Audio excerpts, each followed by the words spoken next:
Hi, welcome to Food Again with Parmesana. Today we're going to make apple crumble, otherwise known as apple crisp. You can make it with other fruits, but I'm making it with apple. You can make it with leftover chunky applesauce, or if you have a couple leftover apples, as I do. Just a couple left over in the refrigerator, no one ate them, so I'm going to chop them up and make apple crumble today.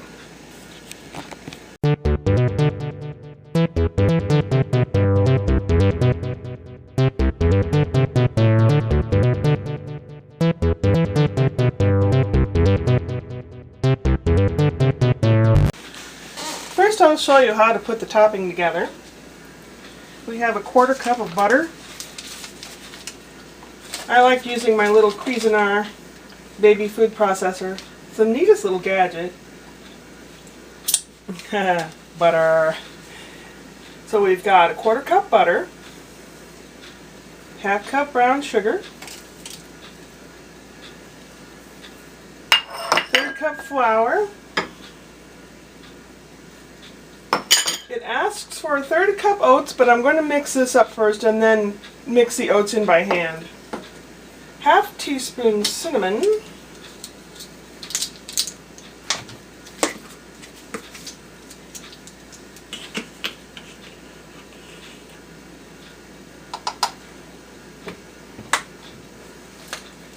And a 1/4 teaspoon nutmeg. The recipe that I looked at says a 1/2 teaspoon, but I think that's a little too much.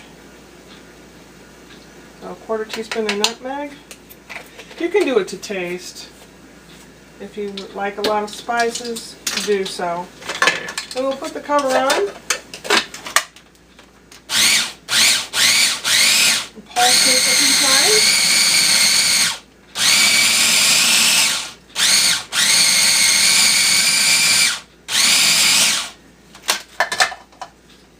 Well, it turned out a little less than crumbly. It should be more crumbly.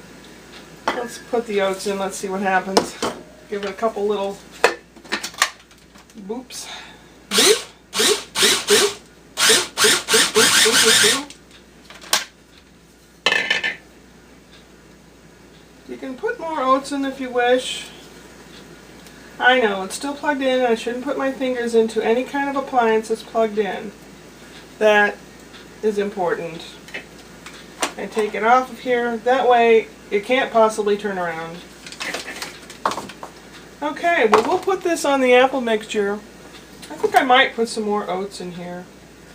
As a matter of fact, I think I will. Instead of 1/3 cup oats, I'm going to make it, I think I'll make it a cup of oats. We'll find out if that improves it.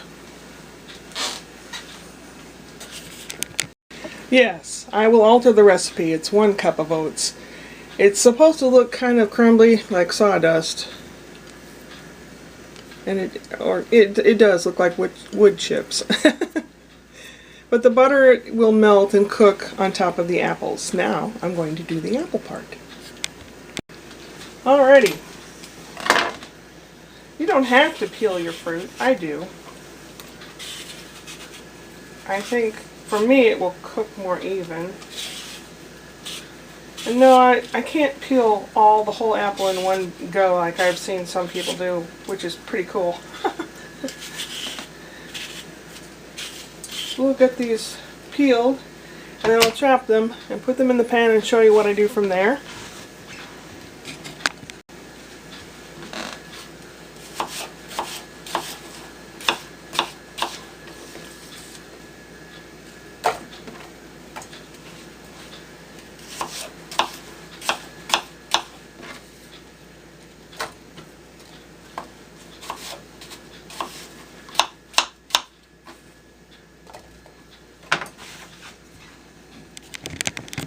Okay, I have my chopped up apple in here. I had some leftover dried cranberries, which I chopped up finer.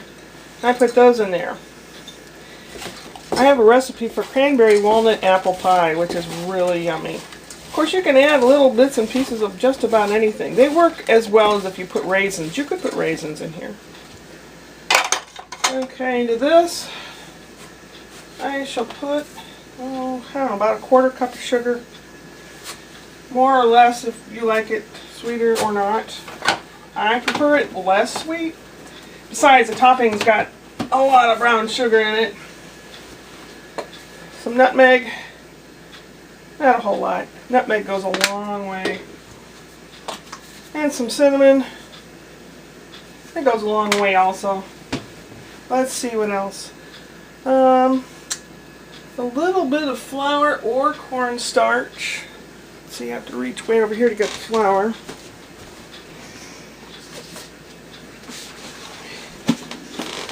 I keep my dry goods in these plastic containers. It keeps the bugs out. And I hope to think it makes them stay fresh longer. Oh, this is about, I don't know, a tablespoon of flour. It will just absorb the liquids when the apples start cooking. Mix it together. Yes, I'm using my hand. But when it's on the stove and boiling, I will not be using my hand. A little bit of water. Not much. A little bit. Mix it around. Now it's time to par cook this. I'll let this heat up and render down, and I'll keep stirring it so it doesn't stick to the bottom because there is sugar in here. You don't want it to burn. I have it on medium heat, and we shall see how long this takes.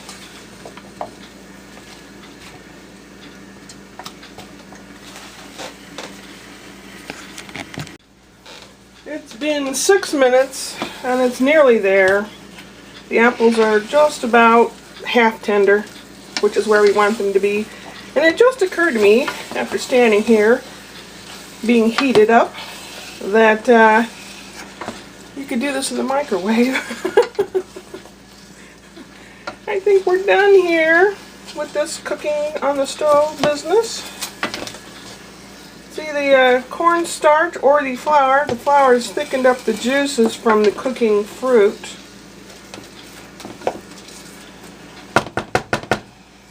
Time to assemble our project. Okay, I have a casserole dish. This should be about the right size for me. I have 2 apples. I buttered it. And now I put in the apple goop. Apple goop. Apple goop. Yummy, yummy apple goop. Put the pan over there. See, it fills it sort of kind of like this. See? These are the apple scraps that I will be putting out for my friends, the squirrels and the rabbits.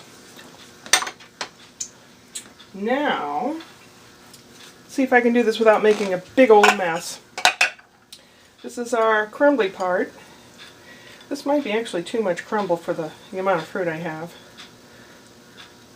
But I'm sure you could probably save remaining crumble in the refrigerator for a day or two, at least, if you want to make more crumble. Or bake up just the crumble and put it on your ice cream. That sounds like a good idea. Alrighty. Isn't that interesting?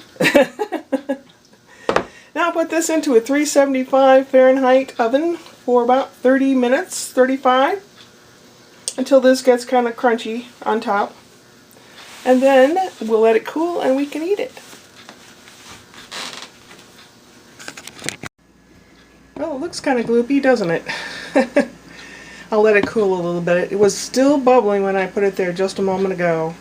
So it's way too hot. We'll have to let it sit for a few minutes, maybe 5 or 10 minutes. Let it cool down a little bit. Then we can put some in a dish, maybe with a little ice cream on top. Let's find out. First we have to wait a few minutes. Let's try it, shall we? Put some in a bowl with some ice cream.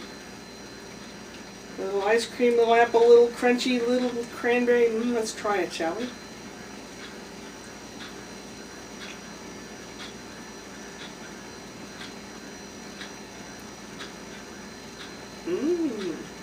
tasty. I like cooking. It's like science in the kitchen. You can adjust this and then that, and I might put a little more oats and a little less sugar. It's a little too sweet for me, but most people like sweet things. But it's going to be yummy. Upward and onward.